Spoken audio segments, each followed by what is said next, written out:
I started the Real Mental podcast because it bugs me when film and TV miss the mark about how mental health gets portrayed. Real Mental is a podcast where a film-loving psychiatrist, that's me, talks to directors, writers, actors, and critics to help people figure out their life by getting to the truth about mental health in the movies. Welcome to the Real Mental podcast. We have today director Álvaro Olmos Torrico and star Marisol Vallejos Montaño. Yes. Okay. I love your names. We have in your name, we have a tree almost, and in your name we have el mar, el sol, the sea, the sky, and also the valley and the mountains. So we have all of nature in your names, which goes perfectly with the theme of the movie. I noticed that right away when I saw your names. I thought it was so charming. Thank you. Thank you. I just want to say to both of you, I adored your film. Me encantó muchísimo. Gorgeous. Thank you. Gorgeous. Muchas gracias. It was really spectacular and extremely moving. I wanted to know why you chose this particular theme at this time. Creo que en realidad es por He's always found connected and drawn to the mountains. He finds his identity in the mountains, and that was the origin of the story.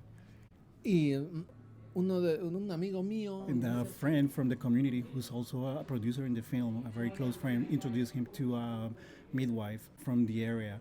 So that became a relationship. They were able to connect. Y algunas I veces come en from estos documentary, encuentros yo la so I was shooting with her, and I was considering planning for a documentary. Y con ella aprendí So I was considering varias some of these cosas. elements that I was finding in my relationship with the midwife, but also through my partner, who's a doula herself, we started like broadening the idea. That's amazing. Pero un día la partera, que se I llama... was struck by this tragedy. We lost Vicenta suddenly, unexpectedly, and tragically. She was in an accident, and the moment I started hearing the news, I knew that she was probably there. I asked my friends, and yeah, that's what happened. Y entonces ahí So the question become more real. What happens when midwives pass? Not only who's going to bring the child into this world, but also what happens with the knowledge. Y este tópico fue el que... From then on, I started more seriously turning this into the basis for the story. Yeah.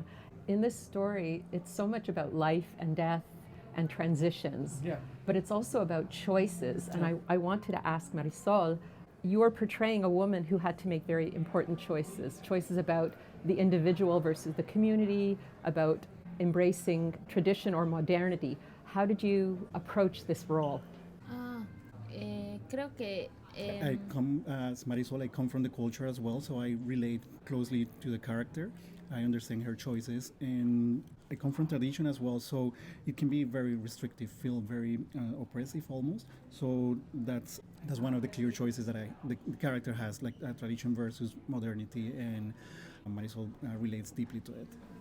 In the film, it feels like a whole circle. It starts with birth, and then there are people who are dying, there are crops dying, there are the animals dying, and then I'm not going to say more to give away anything, but then there's like another birth at the very end. How did you use this life-death cycle as a theme for your film? It's because that's very present in the Andean culture. The circle, the time is like a circle.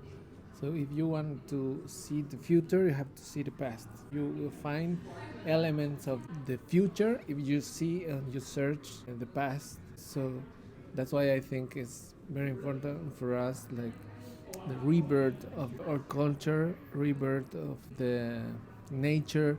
Sometimes we think that everything is dying, but it's gonna blow up again. So I think that's the message of hope of our film. Yeah, I found it a very hopeful film. I love the relationship, the mother-daughter relationship between you and the woman who played Anna, Maria. How did you guys create that rapport that was so evident on screen? Porque tenemos, compartimos It mismas. comes from the shared values we have coming from the same culture, and as well as ideas that we share. So that brought us together, brought us closer. I found the film had it felt like a lot of symbolism and hidden meaning. But I love the fact that you call it La Hija Condor, Condor Daughter. Yeah. What was the condor symbolizing in this film? And the condor is like a messenger between the heaven, the life, the gods, and non-material world and the terrenal world. And the condors are in the middle. And that's why I think also the parteras are like condors, because they represent the balance between the upper world and the earth with the people. So that's why I think like the midwives are like condors. And also like condors, when the condors they felt like they're useless, they felt useless, they climb to the biggest mountain and they throw themselves to the emptiness and died, because that represents a new beginning, and that's the same meaning to the midwives, and in this case with Anna, right? And now, let's pause for a quick word about my other podcast. I'm Dr. Marcia Sirota. We all need to be inspired and uplifted these days. We need a good laugh and we need to be moved. In the Ruthless Compassion podcast, I speak with a wonderfully diverse group of people. They've overcome daunting obstacles and they're making unique, exciting contributions to our communities and to our world. The Ruthless Compassion podcast has created more than 175 episodes over the past several years. Why not have a listen to it today?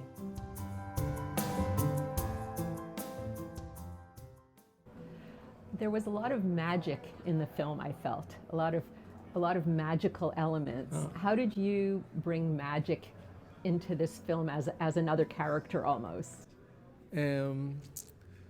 Magic in what sense? Where you found the magic? It's very interesting. Like Anna knew things. Yeah. And even Clara knew things. Yeah. Right? They knew things. And even you had some magic. You knew something when your friend passed away. Yeah. So there's magic not only in the film, but also in the process around the film. So I want to understand how you see magic, how you integrated it into the film. Yeah, that's wonderful. Thank you for that. Yes, I think there's a lot of magic there. Maybe you can, it's not evident, but you can feel it in the film and the characters. Maybe because Anna knows that that's the path that Clara have to. The midwife knows that that's the path Clara has to follow. She understands that. Yeah, because the midwives are very wise women, so and they have to build herself. So that's Anna knows that she needs to grow up and build her own wideness. Wisdom. Sorry for my English. It's fantastic. Thank you. And that, I think that's very that is a lot of magic there, right? And for you, did you learn anything doing this film? Was there some aha moments for you? Because this is such a special experience, I imagine, for you to be doing, right? La película me ayudó a conectar más. The movie brought me closer to my culture, which is all around, but at the same time we can feel that it's just there, and it brought me closer to it. So that was a deep learning. Were there any sort of magical moments for you doing this experience? Yes, a lot of magic moments, but very magic moments when we were like walking with Nicholas Wong, the cinematographer, and we knew that in this place with a lot of en el trigal, ¿cómo se llama? Wheat. The wheat. And we didn't have in the script the scene when Clara starts the radio for the first time. So yes, we came out with that scene there. So it was, for us, it was wonderful. Also, the scene this picture, iconic moment when Clara is watching through the window of the minivan. So it was right there. That was never in the script. So it turns to be magical. So, and also, I don't know if it's magical in the good way, but we are talking about contrast here. So the moment when we cut the hair of the girl, was very hard to shoot, very tough, and I felt like I was cutting her hair, and I was very bummed there. I was like about to cry, and like I felt really, really bad. But it was very important to feel that way because that's the film about. So I think that was magical also, but in a different way, because I connect with the feeling of the girl. And she's a great actress, but she was very moved also in that scene. Yes. As I mentioned before, there was a lot of discussion in the film about individuality versus community, like your friend in the film who says, I'm just thinking about myself right now, I don't have to think about my family. How did you work with that, that contrast of individual versus the collective? En la cultura que in tenemos. my culture, community usually comes first before the individual and its needs. Last question. What do you want your viewers to come away with when they watch this beautiful, magnificent film? How do you want them to feel? What do you want them to think? I think we have a very hopeful film. So hope is the main. Yes, the hope, and maybe if the people can connect with the mountains and the meaning of the mountains, but not just the mountain like a landscape, but as another way to live. And yes, I think that's important for me, and also what represents la esperanza. Not only hope, we feel we bring a hopeful film, a story, but beyond that, we hope to connect audiences with what we feel our culture means, and beyond landscape and nature, and what Bolivia means to us right now. And not also Bolivia, but Latin America, like a big country, right? Yeah. Well, it was really a pleasure talking with you today, Álvaro Olmos Torrico and Marisol Vallejos Montaño. Really wonderful film, and I hope many people can get to see it. Thank you very much. Thank you very much. Thank you. This is Dr. Marcia Sirota. Thanks for listening to the Real Mental Podcast. Please leave a review and your comments wherever you listen to podcasts. And don't forget to sign up for my free newsletter at marciasirotamd.com. And while you're at it, why not check out my Ruthless Compassion podcast with over 180 episodes and counting. If you have any ideas for guests for either Real Mental or Ruthless Compassion podcasts, please email us at info@marciasirotamd.com. Happy listening.